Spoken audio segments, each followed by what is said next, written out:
안녕하세요. 저는 김정수입니다. 올해 71살이 되었습니다. 제 인생은 언제부터 이렇게 작아졌을까요? 오늘도 아침 5시 30분 알람 시계가 울리기도 전에 눈을 떴습니다. 작은 고시원 창문으로 들어오는 희미한 새벽빛에 누워서 한동안 천장만 바라봤습니다. 저보다 먼저 일어난 윗방 사람이 바스락거리는 소리, 복도 끝에서 들려오는 수도꼭지 돌리는 소리. 이 작은 소리들이 제 하루의 시작을 알립니다. 서울 관악구 봉천동 3평도 안 되는 이 작은 고시원 방이 제 보금자리가 된 지도 벌써 5년이 되어 갑니다. 월세는 35만 원. 국민연금 78만 원으로 살아가는 제게는 결코 적지 않은 금액입니다. 침대 겸 책상인 좁은 공간에서 일어나 세수를 하러 복도로 나갑니다. 공동 화장실은 아침마다 줄을 서야 하니 남들보다 일찍 일어나는 버릇이 생겼어요. 한때는 저도 아파트에 살았습니다. 내 집 화장실에서 여유롭게 아침을 맞이하던 시절이 있었는데 복도 벽면에 걸린 작은 거울 앞에서 면도를 합니다. 해가 갈수록 더 깊어지는 주름살, 더 휘어진 머리카락을 봅니다. 그래도 오늘도 단정하게 면도를 하고 머리를 빗고 깔끔한 옷차림을 합니다. 비록 만나는 사람이 많지 않아도 제 자신을 위해 이 정도 예의는 지켜야 한다고 생각합니다. 좁은 방으로 돌아와 작은 전기포트로 물을 끓입니다. 봄이지만 아침 저녁으로 아직 쌀쌀한 날씨에 따뜻한 차 한 잔은 제게 작은 사치이자 위안입니다. 특히 경상도에서 온 친구가 선물해준 구기자차는 제 건강을 챙겨주는 아침 의식과도 같습니다.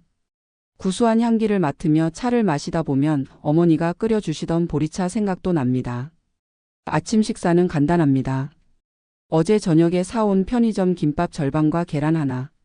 나머지 김밥 반은 점심으로 남겨둡니다. 먹을 것 하나라도 버리는 건 제 성미에 맞지 않습니다.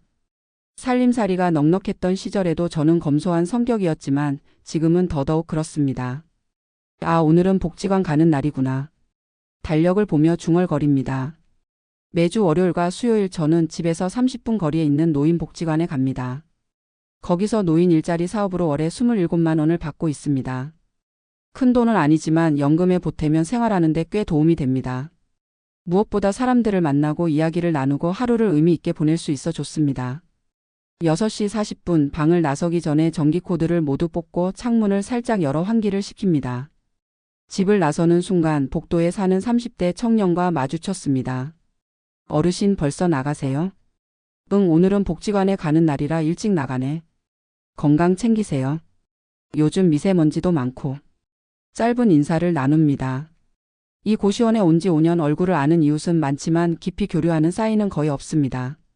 각자의 삶이 바쁘고 또 너무 가까워지면 서로 부담스러울 테니까요. 그래도 이렇게 아침에 마주치면 간단한 인사라도 나눌 수 있어 좋습니다. 밖으로 나와 버스 정류장으로 천천히 걸어갑니다. 아침 공기가 맑고 상쾌합니다. 걸음은 느리지만 꾸준히 걷는 것이 제 건강의 비결이라고 생각합니다. 젊었을 때는 빠르게 걸었는데 지금은 주변을 둘러볼 여유가 생겼습니다. 골목길 담벼락에 핀 봄꽃들, 아침 일찍 문을 여는 슈퍼마켓 아저씨의 분주한 모습, 등교하는 학생들의 밝은 웃음소리. 아이들이 아직 꿈이 있어 좋겠구나. 작은 한숨과 함께 중얼거립니다. 제 청춘은 꿈보다는 현실과의 싸움이었습니다. IMF 외환위기로 사업이 무너졌고 그 후 재기하기 위해 안 해본 일이 없었죠. 택시 운전, 경비 일, 공장 일까지. 하지만 45세 갑자기 찾아온 허리 디스크와 50대 중반의 경도 치매 진단은 제 인생의 큰 전환점이 되었습니다. 버스를 기다리며 주머니 속 교통카드를 만져봅니다.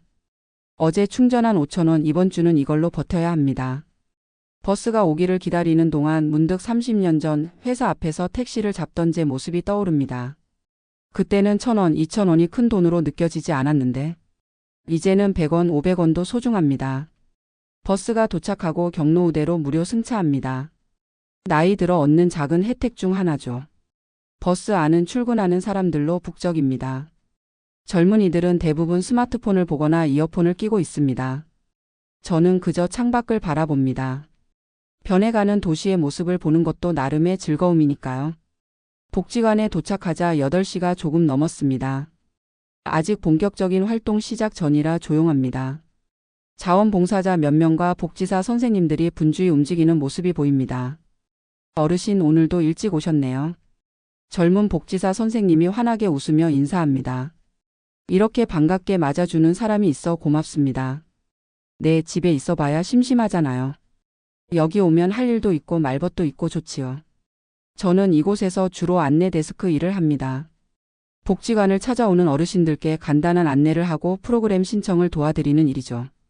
비록 하루에 3시간 일주일에 2번뿐이지만 이 일이 제게는 매우 소중합니다. 사회 일원으로 역할을 하고 있다는 느낌을 주니까요. 9시부터 본격적으로 일을 시작합니다. 복지관은 점점 활기를 띱니다. 다양한 프로그램에 참여하러 오신 어르신들, 건강 체크를 받으러 오신 분들, 그저 친구들 만나러 오신 분들까지 각자의 이유로 이곳을 찾습니다. 김 선생님, 오늘도 일찍 나오셨네.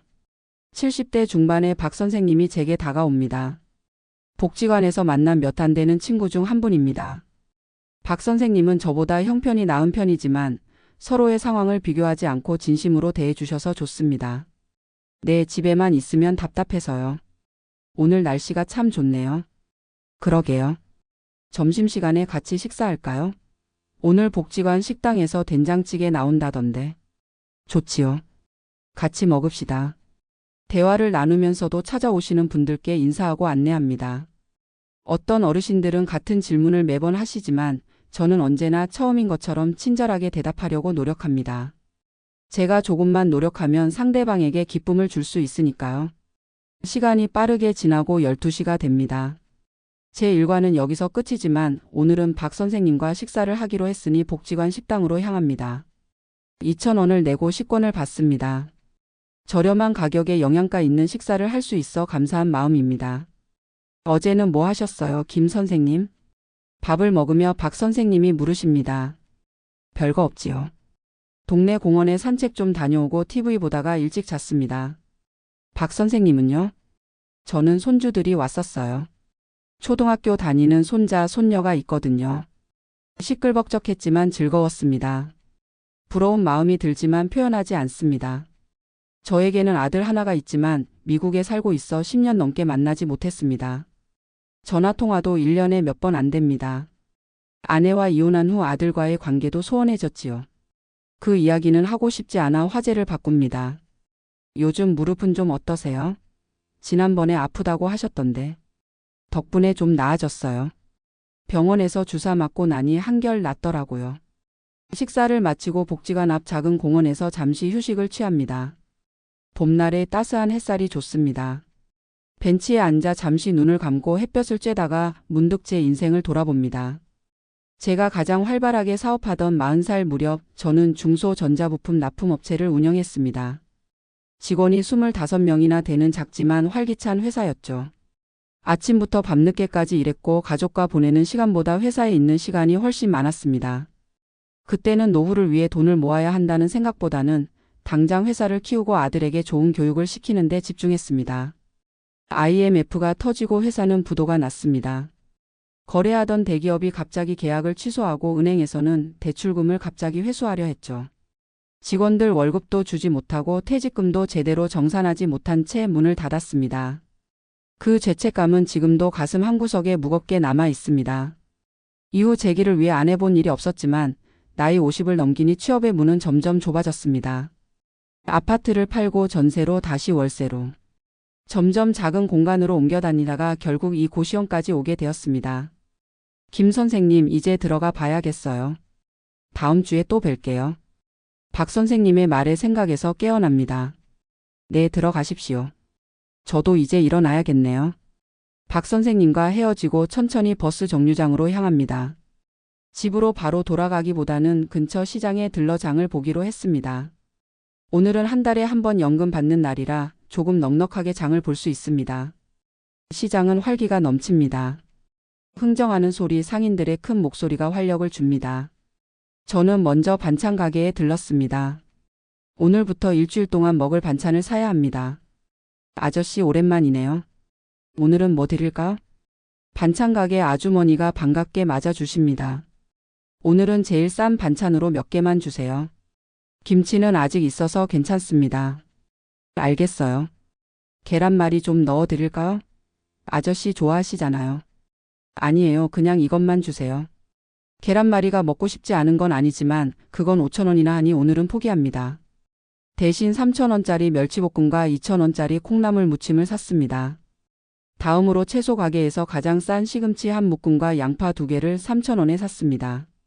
마지막으로 정육점 앞에 서서 고민합니다. 오늘은 특별히 고기를 살까 생각 중입니다. 한 달에 한 번 정도는 단백질을 제대로 섭취해야 한다고 생각하기 때문입니다.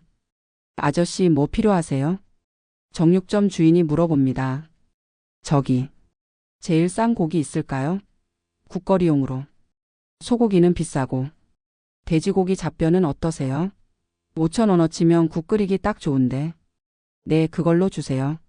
모든 장을 다 보니 13,000원이 지출되었습니다. 생각보다 많이 썼네요. 하지만 이걸로 일주일은 버틸 수 있을 테니 괜찮습니다. 무거운 장바구니를 들고 버스 정류장으로 향합니다. 집으로 돌아오는 길 버스 안에서 창밖을 바라보다가 문득 예전에 자주 가던 음식점이 보입니다. 아내와 함께 그리고 나중에는 아들까지 셋이서 자주 갔던 삼겹살집이었죠. 지금도 그 자리에 있네요. 잠시 내려서 들어가 볼까 생각했지만 혼자 삼겹살을 먹는다는 것도 이상하고 무엇보다 지금 제 주머니 사정에는 부담스러운 가격입니다. 그냥 옛 추억으로만 간직하기로 합니다. 고시원에 도착하니 오후 3시가 조금 넘었습니다. 방으로 들어가 장바구니를 내려놓고 잠시 쉽니다. 오늘 산 것들을 정리하면서 문득 예전에 큰 냉장고를 가득 채웠던 시절이 생각납니다. 지금은 작은 미니 냉장고에 겨우 반찬통 몇 개를 넣을 수 있을 뿐이지만 그래도 감사한 마음으로 정리합니다. 잠시 TV를 켜고 뉴스를 봅니다. 정치 이야기, 경제 이야기. 관심은 있지만 제 삶과는 점점 멀어지는 느낌입니다. 그래도 세상 돌아가는 소식은 알아야 한다고 생각해서 매일 뉴스는 챙겨봅니다. 저녁이 다가오자 배가 고파집니다. 오늘 산 돼지고기 잡뼈로 국을 끓여볼까 생각했지만 고시원에서는 조리가 제한적입니다. 그래서 작은 전기밥솥에 쌀 반 컵을 안치고 아침에 남긴 김밥 반과 새로 산 멸치볶음으로 간단히 저녁을 해결하기로 했습니다. 밥을 먹으며 창밖을 바라봅니다. 해가 뉘엿뉘엿 저물어 갑니다. 오늘도 무사히 하루를 보냈다는 안도감이 듭니다. 비록 제 삶은 크게 변한 것이 없고 내일도 비슷한 하루가 반복되겠지만 그래도 살아있다는 것 자체가 감사한 일입니다. 식사를 마치고 설거지를 한 후 침대에 앉아 작은 노트를 꺼냅니다. 오늘의 지출을 꼼꼼히 적습니다. 복지관 식비 2,000원, 장보기 13,000원, 교통비는 경로우대로 무료. 수입과 지출을 매일 기록하는 습관은 사업할 때부터 지금까지 이어져 오고 있습니다. 이제 잠시 휴식을 취하며 핸드폰으로 인터넷 뉴스를 봅니다. 디지털 기기 사용이 익숙하지는 않지만 복지관에서 기초적인 스마트폰 사용법을 배웠고 이제는 어느 정도 인터넷 검색도 할 수 있습니다. 특히 요즘은 다양한 복지 정보를 찾아보고 있습니다. 혹시 제가 받을 수 있는 추가적인 지원이 있는지 알아보기 위해서죠. 뉴스를 보다가 문득 시간을 확인하니 8시가 되었습니다. 이제 목욕탕에 갈 시간입니다. 고시원에는 샤워 시설만 있어 일주일에 한 번은 근처 목욕탕에 가서 제대로 몸을 씻습니다. 5,000원이라는 비용이 부담스럽지만 이것은 제 건강과 위생을 위한 필수적인 지출이라고 생각합니다. 목욕탕 가방을 챙기고 방을 나섭니다. 복도에서 또다시 아까 그 젊은이와 마주쳤습니다. 어르신 목욕탕 가세요? 네, 일주일에 한 번은 가야지. 자네는 이제 퇴근했나? 네, 오늘은 좀 일찍 끝났어요. 어르신 길 조심하세요. 이 젊은이는 IT 회사에 다닌다고 했던 것 같습니다. 왜 고시원에 사는지는 물어보지 않았습니다. 각자의 사정이 있을 테니까요. 저 역시 이곳에 사는 이유를 굳이 말하고 싶지 않은 것처럼요. 목욕탕에 도착하니 평일 저녁이라 그런지 사람이 많지 않습니다. 천천히 몸을 씻고 따뜻한 탕에 몸을 담그며 하루의 피로를 풀어냅니다.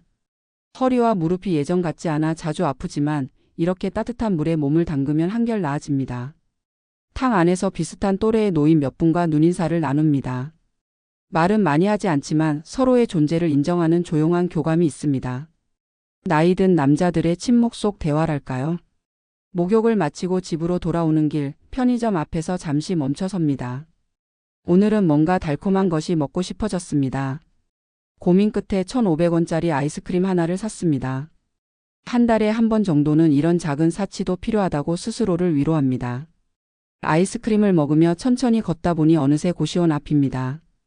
밤 9시 반, 아직 밤이 깊지는 않았지만 저는 일찍 자고 일찍 일어나는 습관이 있어 곧 잠자리에 들 예정입니다. 방으로 돌아와 내일 입을 옷을 준비하고 침대 옆에 있는 작은 책장에서 책 한 권을 꺼냅니다. 공공도서관에서 빌려온 소설책입니다. 젊었을 때는 책 읽을 시간이 없었는데 지금은 책을 통해 다양한 세계를 경험할 수 있어 좋습니다. 책을 펼치기 전에 손을 모으고 짧게 기도합니다. 비록 교회에 자주 나가지는 못하지만 신앙은 제 삶의 중요한 부분입니다. 특히 어려운 시간을 겪으면서 신앙은 제게 큰 위안이 되었습니다. 하나님, 오늘 하루도 무사히 보내게 해주셔서 감사합니다. 부족한 것이 많지만 현재의 삶에 감사하며 살겠습니다. 멀리 있는 아들에게도 축복을 내려주시고 기도를 마치고 책을 읽기 시작합니다. 오늘은 몇 페이지 읽지 못하고 눈이 감깁니다. 나이가 들수록 쉽게 피로해지는 것 같습니다. 책을 접고 불을 끄고 누웠습니다. 어둠 속에서 오늘 하루를 돌아봅니다. 복지관에서 만난 사람들, 시장에서의 장보기, 목욕탕에서의 휴식. 특별한 일은 없었지만 그래도 의미 있는 하루였습니다. 내일은 또 어떤 하루가 될까요? 잠들기 전 문득 젊었을 때의 제 모습이 떠오릅니다. 큰 꿈을 가지고 열심히 달렸던 시절, 회사를 경영하며 바쁘게 지냈던 나날들. 그때는 은퇴 후의 삶에 대해 크게 생각해 보지 않았습니다. 당장의 성공과 성장에만 집중했었죠. 만약 그때로 돌아갈 수 있다면 저는 조금 다르게 살았을까요? 아마도 노후를 위한 준비를 더 철저히 했을 것 같습니다. 회사 자금과 개인 자금을 명확히 구분하고 국민연금뿐 아니라 개인연금도 가입했을 테고 무엇보다 가족과의 시간을 더 소중히 여겼을 것입니다. 하지만 후회해도 지나간 시간은 돌아오지 않습니다. 그저 지금 이 순간을 최선을 다해 살아갈 뿐입니다. 비록 고시원이라는 작은 공간에서 제한된 예산으로 살아가지만 그래도 저는 감사할 것이 많습니다. 건강이 완전히 무너지지 않은 것, 아직 스스로 생활할 수 있는 것, 복지관에서 만난 몇몇 친구들. 눈을 감으며 내일 있을 일들을 생각합니다. 내일은 복지관에 가는 날이 아니니 동네 공원에 산책을 다녀올 예정입니다. 그리고 구청에 들러 기초연금 관련 상담을 받아볼까 합니다. 제 연금으로는 생활이 빠듯하니 추가 지원을 받을 수 있는지 알아보려고요. 점점 의식이 흐려지며 잠에 빠져듭니다. 하루가 끝나고 또 다른 하루가 시작됩니다. 다음 날 아침 역시 5시 30분이 되기 전에 눈을 떴습니다. 어제와 다름없는 아침 루틴을 보냅니다. 세수, 면도, 간단한 아침 식사. 오늘은 복지관에 가는 날이 아니라서 좀 더 여유롭게 아침을 보냅니다. 창밖으로 날씨를 확인하니 맑은 하늘이 보입니다. 산책하기 좋은 날씨군요. 8시쯤 집을 나서 근처 공원으로 향합니다. 이 공원은 제가 자주 찾는 장소 중 하나입니다. 벤치에 앉아 사람들 구경하기도 하고 운동하시는 어르신들 보며 저도 가벼운 체조를 하기도 합니다. 무엇보다 자연 속에 있다는 느낌이 좋습니다. 공원에 도착하니 저처럼 아침 산책을 나온 어르신들이 보입니다. 몇몇 분과는 눈인사를 나눕니다. 매일 같은 시간에 나오다 보니 얼굴을 아는 사람들이 생겼습니다. 김 선생님, 오늘도 일찍 나오셨네요. 공원에서 자주 마주치는 70대 초반의 이 선생님이 인사를 건넵니다. 이분은 저보다 조금 젊지만 이미 오래전에 은퇴하셨다고 합니다. 공무원으로 30년 근무하시고 퇴직하셔서 지금은 든든한 연금을 받으며 편안한 노후를 보내고 계십니다. 네, 날씨가 좋아서 나왔습니다. 어제는 복지관에 다녀왔어요. 아, 그러셨군요. 저는 요즘 손주 봐주느라 바빠요. 딸이 출산해서 돌봄이 필요하다네요. 이 선생님과의 대화는 항상 저를 조금 부럽게 만듭니다. 안정적인 연금, 자녀들과의 원만한 관계, 손주까지. 하지만 부러움을 넘어 원망으로 가지 않으려 노력합니다. 각자의 삶이 다르고 선택도 달랐으니까요. 손주가 있으시니 좋으시겠어요. 저는 손주 얼굴도 못 봤네요. 아이고, 그렇군요. 혹시 연락은 하세요? 아드님이랑? 가끔. 전화 통화 정도요. 미국에 살아서 만나기가 쉽지 않습니다. 조금 무거워진 분위기를 느꼈는지 이 선생님이 화제를 바꿉니다. 요즘 건강은 어떠세요? 저번에 허리 아프다고 하셨던 것 같은데. 덕분에 괜찮습니다. 아침마다 이렇게 걷고 가끔 체조도 하고요. 나이 들면 움직여야 건강하대요. 맞아요. 저도 그래서 매일 나오는 거예요. 오늘도 저기 야외 운동기구에서 좀 운동하려고요. 같이 하실래요? 네, 좋지요. 이 선생님을 따라 공원 한쪽에 있는 야외 운동기구로 갑니다. 간단한 스트레칭을 하고 노인들을 위한 운동기구에서 가볍게 운동을 합니다. 허리와 무릎이 좋지 않아 무리하지는 않지만 적당한 운동은 건강에 도움이 된다고 생각합니다. 1시간 정도 운동과 산책을 마치고 이 선생님과 헤어집니다. 이제 구청으로 향할 시간입니다. 기초연금 상담을 받기 위해서요. 버스를 타고 구청에 도착했습니다. 복지과를 찾아가 상담을 신청합니다. 잠시 대기한 후 젊은 직원이 저를 상담실로 안내합니다. 안녕하세요. 어떤 상담을 원하시나요? 저 기초연금 관련해서 상담을 받고 싶습니다. 제가 지금 국민연금만으로는 생활이 좀 빠듯해서요. 네, 먼저 어르신의 현재 상황을 좀 알려주시겠어요? 연령과 현재 받고 계신 연금, 그리고 다른 소득이나 재산 상황을 알아야 도움을 드릴 수 있습니다. 저는 올해 71살이고 국민연금으로 월 78만 원을 받고 있습니다. 다른 소득은 복지관에서 노인 일자리로 월 27만 원 정도 받고 있고요. 재산은 딱히 없습니다. 지금 고시원에서 살고 있어요. 직원이 컴퓨터에 뭔가를 입력하며 말합니다. 네, 알겠습니다. 기초연금은 만 65세 이상이신 분들 중에서 소득과 재산을 평가해서 하위 70% 정도에 해당하시는 분들께 지급됩니다. 월 최대 30만 원까지 받으실 수 있는데 다만 국민연금을 받고 계시면 그 금액에 따라 기초연금 금액이 조정될 수 있습니다. 제 경우는 어떨까요? 받을 수 있을까요? 어르신의 경우 국민연금 수령액이 78만 원이시라면 간단히 계산해 보았을 때 기초연금을 받으실 수 있을 것 같습니다만 금액은 조금 줄어들 수 있어요. 대략 10만 원에서 15만 원 정도가 될 것 같습니다. 정확한 금액은 신청하시고 심사 후에 알려드릴 수 있어요. 10만 원이라도 저에게는 큰 도움이 됩니다. 월세가 35만 원인데 10만 원이면 일주일치 식비나 다름없으니까요. 어떻게 신청하면 될까요? 지금 신청서를 작성해 주시면 됩니다. 신분증 가져오셨나요? 네, 있습니다. 신청서를 작성하고 신분증을 제출합니다. 직원이 친절하게 설명해 주는 대로 필요한 서류를 모두 작성했습니다. 언제쯤 결과를 알 수 있을까요? 보통 신청일로부터 한 달 이내에 결정되고 결정되면 문자 메시지로 알려드립니다. 혹시 한 달 안에 연락이 없으시면 다시 한번 문의해 주세요. 네, 감사합니다. 상담을 마치고 구청을 나오니 벌써 11시가 넘었습니다. 잠시 근처 공원 벤치에 앉아 휴식을 취합니다. 만약 기초연금을 받게 된다면 생활의 여유가 조금은 생길 것 같습니다. 지금은 국민연금 78만 원과 노인 일자리 27만 원, 총 105만 원으로 생활하고 있는데 여기에 10만 원이 더해지면 115만 원. 월세 35만 원을 내고 나면 80만 원이 남습니다. 여기서 식비, 공과금, 의료비 등 모든 생활비를 해결해야 하니 빠듯하지만 그래도 지금보다는 나아질 테지요. 점심시간이 되었습니다. 복지관에 가는 날이 아니라 점심을 어떻게 해결해야 할지 고민합니다. 집에 돌아가 라면을 끓여 먹을까 생각했지만 오늘은 조금 특별한 날로 만들고 싶었습니다. 기초연금 신청도 했고 기분 전환도 할 겸 저렴한 식당을 찾아봅니다. 구청 근처에 있는 작은 백반집을 발견했습니다. 5,000원짜리 된장찌개 백반이 있네요. 용기를 내어 들어갑니다. 혼자 오셨어요? 어서 오세요. 주인 아주머니가 친절하게 맞아주십니다. 네, 된장찌개 백반 하나 주세요. 자리에 앉아 잠시 후 나온 된장찌개를 보니 입맛이 돋습니다. 구수한 된장 냄새가 코끝을 자극하고 두부와 애호박, 감자가 푸짐하게 들어 있습니다. 밥과 함께 맛있게 먹습니다. 오랜만에 집 밖에서 먹는 따뜻한 식사라 그런지 특별히 더 맛있게 느껴집니다. 더 드세요, 할아버지. 반찬 더 필요하시면 말씀하세요. 주인 아주머니의 친절한 말에 감사함을 느낍니다. 요즘 같은 세상에 이런 작은 친절이 얼마나 값진지 모릅니다. 감사합니다. 잘 먹고 있어요. 음식이 참 맛있네요. 자주 오세요. 우리 가게 단골이 되어주세요. 네, 그러겠습니다. 식사를 마치고 5,000원을 내고 나옵니다. 가게 밖에서 잠시 하늘을 올려다봅니다. 맑은 하늘이 눈부십니다. 문득 이런 날에는 아내와 함께 나들이를 가곤 했던 기억이 떠오릅니다. 아내와 저는 결혼한 지 13년 만에 이혼했습니다. 제 사업이 무너지고 경제적으로 어려워지면서 갈등이 시작되었죠. 저는 제 길을 위해 발버둥 쳤지만 아내는 더 이상 기다릴 수 없었나 봅니다.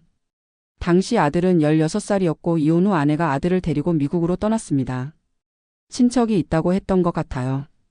처음에는 자주 연락했지만 점점 통화 횟수가 줄어들었고 지금은 1년에 몇 번 정도만 연락이 오갑니다. 아들은 이제 40이 되어가고 미국에서 가정을 이루고 살고 있다고 합니다. 손주도 둘이나 있다는데 사진으로만 봤을 뿐 직접 만나본 적은 없습니다. 가끔 아들에게 미국에 한번 놀러 오라는 초대를 받지만 비행기 티켓을 살 여유가 없고 무엇보다 그렇게 멀리 혼자 여행하는 것이 두렵습니다. 그러다 보니 만남은 계속 미뤄지고 있습니다. 생각에 잠겨 천천히 걷다 보니 어느새 버스 정류장에 도착했습니다. 집으로 돌아갈 시간입니다. 오늘은 구청에 다녀온 것으로 충분히 활동적인 하루를 보냈다고 생각합니다. 이제 고시원에 돌아가 휴식을 취하려고 합니다. 버스를 타고 창밖을 바라봅니다. 도시는 활기차게 움직이고 있습니다. 출퇴근 시간은 아니지만 그래도 많은 사람들이 분주하게 오가는 모습이 보입니다. 모두 각자의 삶을 살아가고 있겠지요. 고시원에 도착한 시간은 오후 2시쯤입니다. 방으로 들어가 잠시 쉬다가 어제 사온 돼지고기 잡뼈로 국을 끓일 준비를 합니다. 고시원에서는 취사가 제한적이지만 작은 전기밥솥과 전기포트를 이용해 간단한 요리는 가능합니다. 전기포트에 물을 끓이고 그 사이에 준비해 온 채소를 다듬니다. 양파, 시금치, 두부 모두 잘게 썰어 준비합니다. 물이 끓으면 전기밥솥에 옮겨 담고 잡뼈와 채소를 넣고 소금, 간장으로 간을 합니다. 제대로 된 국은 아니지만 그래도 따뜻한 국물이 생각나는 날이었습니다. 국이 끓는 동안 창밖을 바라봅니다. 이웃 건물의 벽돌 벽만 보입니다. 예전에 아파트에 살 때는 창문으로 산이 보였는데 참 많이 달라졌습니다. 하지만 그것도 감사하게 생각합니다. 적어도 지붕이 있는 곳에서 지낼 수 있으니까요. 국이 어느 정도 끓었다 싶어 밥반 공기를 넣고 함께 끓입니다. 간단한 국밥이 되었네요. 맛을 보니 생각보다 괜찮습니다. 고기의 맛이 우러나와 구수하고 채소의 단맛도 돕니다. 이렇게 직접 만든 음식을 먹으니 마음이 따뜻해집니다. 식사를 마치고 남은 국은 내일 아침을 위해 보관합니다. 설거지를 한 후 잠시 낮잠을 자기로 했습니다. 나이가 들수록 오후에 잠깐 눈을 붙이는 것이 몸에 좋다고 합니다. 1시간 정도 낮잠을 자고 일어나니 오후 4시가 되었습니다. 창밖을 보니 날이 조금 흐려졌네요. 비가 올 것 같습니다. 날씨가 변하면 관절이 아프곤 하는데 오늘도 무릎이 조금 쑤시는 것 같습니다. TV를 켜고 뉴스를 봅니다. 정치, 경제, 국제 소식.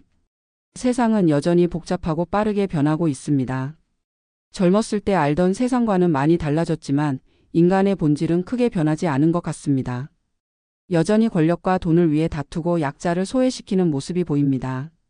뉴스를 보다가 문득 핸드폰이 울립니다. 발신자 번호를 보니 모르는 번호입니다. 조심스럽게 전화를 받습니다. 여보세요? 아버지, 저예요. 민수. 순간 가슴이 쿵 내려앉습니다. 아들의 목소리입니다. 민수야? 웬일이니? 무슨 일 있니? 아니요, 특별한 일은 없어요. 그냥 아버지 목소리가 듣고 싶어서요. 말은 그렇게 하지만 불현듯 전화한 게 아닌 것 같습니다. 아마도 무슨 이유가 있을 텐데. 그래, 잘 지내고 있니? 가족들은 다 잘 있고? 네, 다들 잘 지내요. 지수는 이제 초등학교 입학했고 민지는 유치원 다니고 있어요. 아내도 건강하고요. 그래, 다행이구나.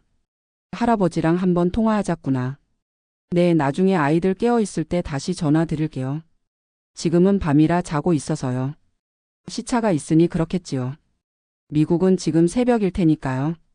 아버지, 사실은 다음 달에 한국에 출장을 가게 되었어요. 2주 정도 있을 예정인데 그때 뵐 수 있을까 해서요. 가슴이 벅차오릅니다. 10년 만에 아들을 볼 수 있다니. 정말? 그럼 꼭 만나자. 시간 언제 괜찮니? 아직 정확한 일정은 모르겠어요. 확정되면 다시 연락드릴게요. 아버지, 요즘 어떻게 지내세요? 순간 망설여집니다. 제 상황을 있는 그대로 말해야 할까요? 고시원에 산다는 사실, 연금으로 겨우 생활한다는 사실. 하지만 아들에게 걱정을 끼치고 싶지 않습니다. 나? 아주 잘 지내지. 매일 아침 산책도 하고 복지관에도 가고. 친구들도 만나고 그래.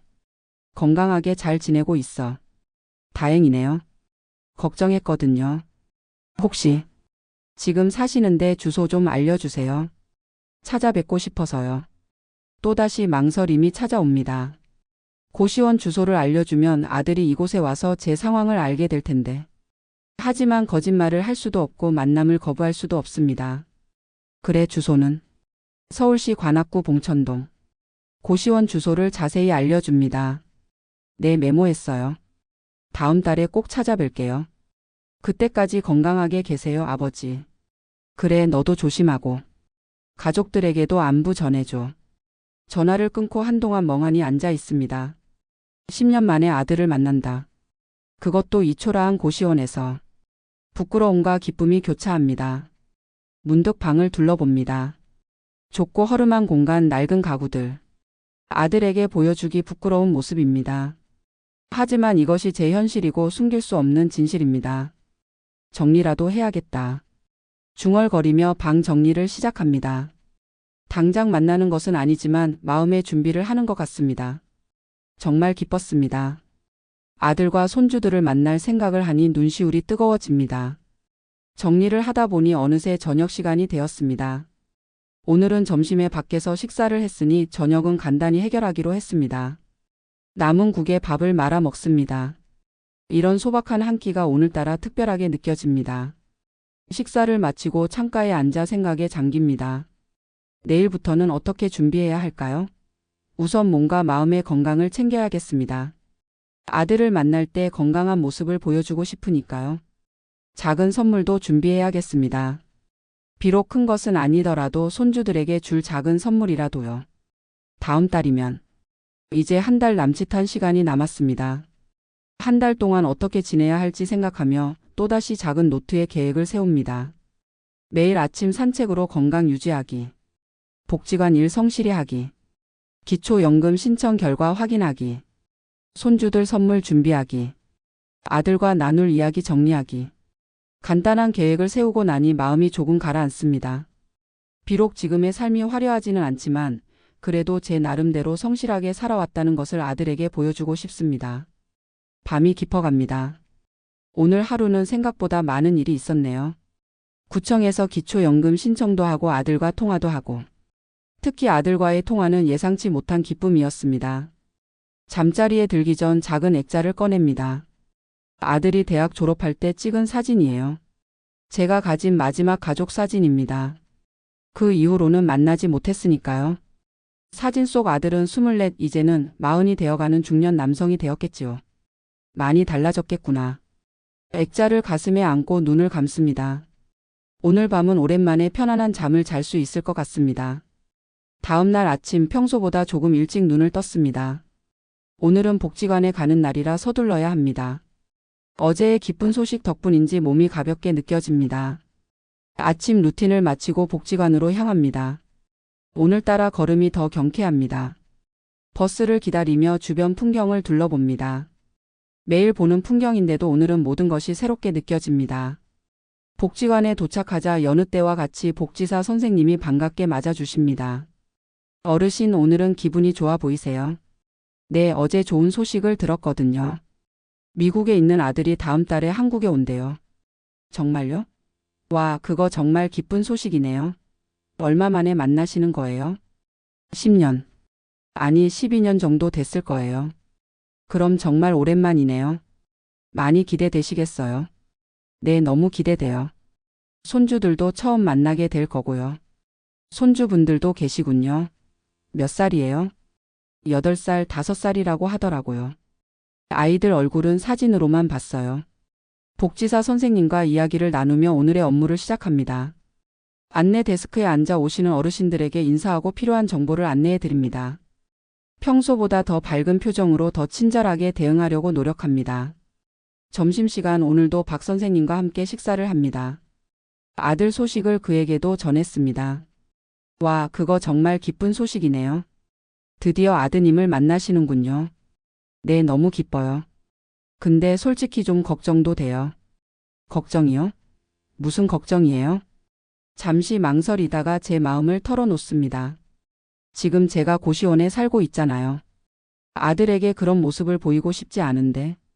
박 선생님이 저의 손을 가만히 잡아주십니다. 김 선생님, 부끄러워할 거 없어요.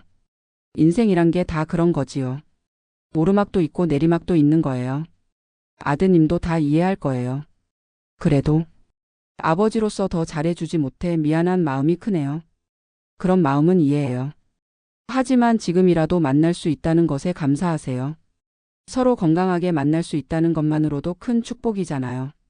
박 선생님의 말씀에 위로를 받습니다. 그래요. 지금이라도 만날 수 있다는 것, 서로 건강하다는 것만으로도 감사해야 합니다. 식사를 마치고 업무로 돌아갑니다. 오후에는 복지관에서 진행하는 건강 강좌가 있어 잠시 참석했습니다. 노년기 건강관리에 대한 내용이었는데 평소에 실천하고 있는 것들도 있고 새롭게 배우는 내용도 있어 유익했습니다. 복지관 일을 마치고 집으로 돌아가는 길 작은 문구점에 들렀습니다. 손주들에게 줄 작은 선물을 알아보려고요. 문구점에는 다양한 학용품과 장난감들이 있었지만 제 예산으로는 부담스러운 것들이 많았습니다. 뭐 찾으시는 거 있으세요? 젊은 점원이 다가와 물어봅니다. 아, 손주들에게 줄 작은 선물을 찾고 있어요. 8살, 5살인데. 아, 그러시군요. 이쪽에 10,000원 이하의 선물들이 있어요. 한번 보세요. 점원이 안내해준 곳에는 색연필 세트, 작은 인형, 스티커북 등이 있었습니다. 고민 끝에 아이들이 좋아할 것 같은 색연필 세트와 공룡 스티커북을 골랐습니다. 2개 합쳐 18,000원. 부담스러운 금액이지만 손주들을 위한 첫 선물이니 특별히 지출했습니다. 집으로 돌아와 방에 선물을 잘 보관해 둡니다. 아직 한 달이나 남았지만 미리 준비하는 마음이 설렙니다. 오늘 하루도 기쁜 마음으로 마무리합니다. 그렇게 시간은 흘러 아들을 만나기로 한 날이 다가왔습니다. 아들은 방문 일주일 전에 다시 연락해 정확한 만남 일정을 잡았습니다. 오늘이 바로 그날입니다. 아침부터 분주하게 준비했습니다. 평소보다 더 꼼꼼히 면도를 하고 가장 깔끔한 옷을 입습니다. 얼마 전에 복지관에서 기증받은 양복도 꺼내 입어봤지만 너무 격식을 차리는 것 같아 평소에 입는 깔끔한 셔츠와 바지를 선택했습니다. 손주들 선물도 다시 한번 확인합니다. 포장도 예쁘게 해서 준비해 두었습니다. 기초연금도 12만 원을 받게 되어 생활에 여유가 조금 생겼습니다. 오늘은 아들 가족과 함께 식사도 할 예정이라 모아둔 용돈을 꺼내 지갑에 넣습니다. 아들은 오후 2시에 고시원으로 온다고 했습니다. 하지만 저는 너무 긴장되고 설레어 오전부터 준비를 마쳤습니다. 방도 깨끗이 정리했지만 역시 고시원이라는 공간 자체가 협소하고 초라합니다. 그래도 지금 제가 살고 있는 공간이니 있는 그대로 보여주기로 했습니다. 시간이 천천히 흐릅니다. 오후 1시 이제 1시간 남았습니다. 창밖을 내다보며 혹시 일찍 오지는 않을까 기대합니다. 가슴이 두근두근 뛰고 손에는 땀이 납니다. 12년 만에 만나는 아들 그리고 처음 만나는 손주들. 어떤 모습일지 상상해 봅니다. 드디어 오후 2시 핸드폰이 울립니다. 아버지, 저 도착했어요. 어디로 가면 될까요? 아, 민수야. 그래, 고시원 입구에 있는 관리실로 와. 내가 나가 있을게. 서둘러 방을 나와 고시원 입구로 향합니다. 멀리서 검은색 택시가 멈추고 서양 옷차림을 한 남자가 내립니다. 곧이어 여자와 아이들도 내립니다. 아들 가족이 분명합니다. 가슴이 벅차오릅니다. 그 자리에 서서 그들이 다가오기를 기다립니다. 아들은 제가 서 있는 곳을 발견하고 빠른 걸음으로 다가옵니다. 아버지. 민수야. 아들이 저를 꼭 안아줍니다. 12년 만에 포옹입니다. 눈물이 날 것 같아 꾹 참습니다. 많이 변하셨네요. 너도. 많이 컸구나. 어른이 다 됐네. 아들 뒤로 서 있는 여자와 아이들에게 시선이 갑니다. 아, 이쪽은 제 아내 캐롤린이에요. 그리고 아들 지수, 딸 민지고요. 안녕하세요. 저는 캐롤린입니다. 처음 뵙게 되어 반갑습니다. 서툰 한국어로 인사하는 며느리가 고맙습니다. 손주들은 쑥스러운 듯 엄마 뒤에 숨어 있습니다. 안녕 지수야, 민지야. 할아버지야. 아이들은 수줍은 미소를 지으며 인사를 합니다. 영어와 한국어가 섞인 어색한 인사지만 그 순간이 너무 소중하게 느껴집니다. 우선 들어가실까요? 많이 더우시죠? 그래, 들어가자. 고시원으로 안내하면서 조금 부끄러운 마음이 듭니다. 아들 가족을 데리고 좁은 고시원으로 들어가는 것이.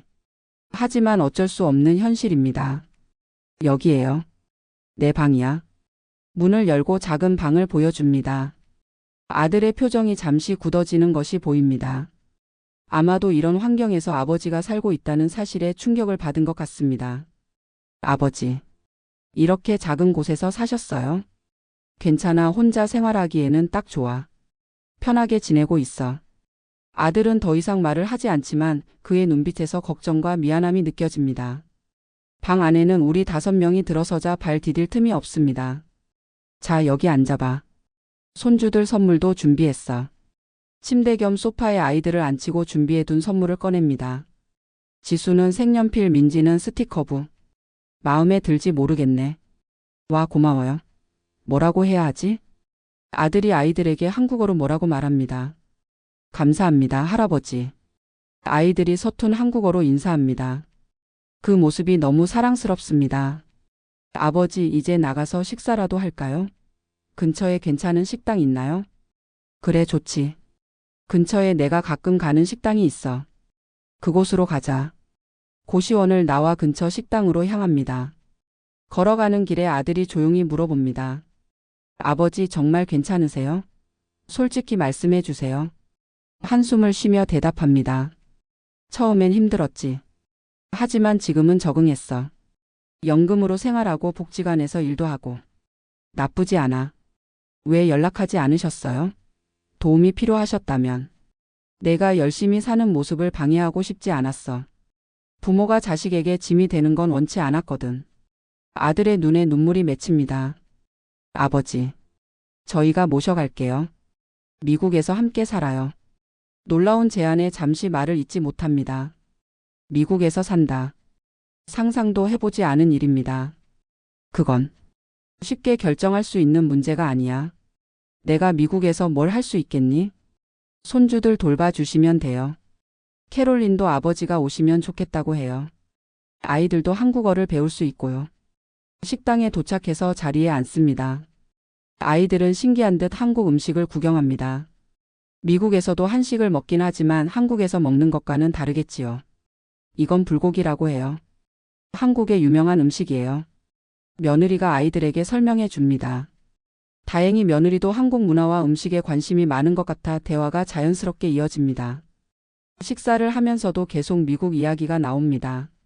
아들은 진지하게 저를 모시고 싶어 하는 것 같습니다. 고민이 됩니다. 한국에서의 삶은 비록 경제적으로 여유롭지 않지만 그래도 익숙한 환경이고 작은 사회적 관계도 있습니다. 반면 미국은 모든 것이 낯설고 언어도 통하지 않고 문화도 다릅니다. 생각해 볼게. 쉽게 결정할 수 있는 문제는 아니야. 네, 서두르지 마세요. 천천히 생각해 보시고요. 그래도 저는 아버지와 함께 살고 싶어요. 아들의 말에 가슴이 따뜻해집니다. 아직 저를 생각해 주는구나. 그동안 서운했던 마음이 조금씩 녹아내립니다. 식사를 마치고 근처 공원으로 나갔습니다. 손주들이 뛰어놀 수 있는 공간이 필요했기 때문입니다. 공원 벤치에 앉아 아이들이 노는 모습을 바라보며 아들, 며느리와 이야기를 나눕니다. 민수야, 너희 생활은 어때? 회사 일은 잘 돼가니? 네, 다행히 회사에서 인정받고 있어요. IT 회사에서 팀장으로 일하고 있거든요. 그래서 이번에 한국 지사 설립 관련해서 출장을 오게 됐어요. 그렇구나. 자랑스럽다, 아들. 아버지 덕분이에요. 어릴 때 아버지가 항상 열심히 일하는 모습을 보여주셨잖아요. 그게 저한테 큰 가르침이 됐어요. 그랬니? 근데 나는 실패했잖아. 사업이 잘 안 된 건 실패가 아니에요. 아버지는 끝까지 포기하지 않고 노력하셨잖아요. 그 모습이 중요해요. 아들의 말에 눈시울이 뜨거워집니다. 이렇게 생각해 주다니. 아버지, 솔직히 말씀드리면 미국 가는 것만이 해결책은 아니에요. 저희가 한국에서 아파트를 하나 마련해 드리려고 해요. 그러면 아버지께서 편하게 지내실 수 있을 거예요. 놀라운 제안에 말문이 막힙니다. 뭐라고? 아파트를? 그건 안 돼. 그렇게 큰 돈을. 괜찮아요. 저희가 충분히 할 수 있어요. 그동안 아버지께 효도 한 번 제대로 못했는데 이젠 제가 도울 차례예요. 감정이 북받쳐 말을 잇지 못합니다. 12년 동안 연락도 뜸했던 아들이 이렇게 생각하고 있었다니. 착각했던 것은 저였을까요? 고맙다. 하지만 그렇게까지 할 필요는 없어. 나는 지금 생활도 나쁘지 않아. 아버지, 고시원 생활이 편하실 리가 없잖아요. 공동 화장실 사용하시고 좁은 공간에서 이제는 좀 편하게 지내셔야죠. 그렇게 이야기를 나누다 보니 해가 저물기 시작합니다. 아이들도 놀이터에서 실컷 놀았는지 지쳐 보입니다. 이제 호텔로 돌아가 봐야겠네요. 내일 또 뵐 수 있을까요? 그래, 좋지. 내일은 어디서 만날까? 저희가 아버지 모시러 올게요. 그리고 주말에는 아버지를 모시고 아파트 구경도 좀 다니려고요. 벌써? 그렇게 서두를 필요 없어. 미리 알아보는 거예요. 결정은 아버지가 하시고요. 헤어지기 전 아들 가족과 함께 사진을 찍었습니다. 12년 만에 찍는 가족 사진입니다. 손주들과 함께 있는 모습이라 더욱 특별합니다. 내일 봬요, 아버지. 편히 주무세요. 그래, 너희도 푹 쉬어라. 아들 가족이 탄 택시가 떠나가는 것을 바라보며 복잡한 감정이 밀려옵니다. 기쁨, 감사함, 그리고 약간의 당혹감까지. 오늘 하루는 정말 꿈 같은 시간이었습니다. 고시원으로 돌아와 침대에 누웠습니다. 창밖으로 별이 보입니다. 오늘 있었던 일들을 돌아보며 생각합니다. 아들이 저를 위해 아파트를 마련해 준다니. 너무 큰 부담이 아닐까 걱정됩니다. 하지만 한편으로는 이 좁은 고시원을 벗어나 좀 더 넓은 공간에서 편안하게 지낼 수 있다는 생각에 설렙니다. 미국에서 산다는 제안도 마음에 걸립니다. 내가 과연 낯선 나라에서 적응할 수 있을까? 언어도 통하지 않는데. 하지만 손주들과 함께 살 수 있다는 것은 큰 행복일 것입니다. 생각이 많아 쉽게 잠들지 못합니다. 하지만 오늘은 행복한 고민입니다. 이런 고민을 할 수 있다는 것 자체가 축복입니다. 다음 날부터 아들 가족과 함께하는 시간이 이어졌습니다.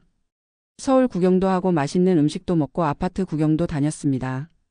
아들은 정말로 제게 아파트를 마련해 줄 생각인 것 같았습니다.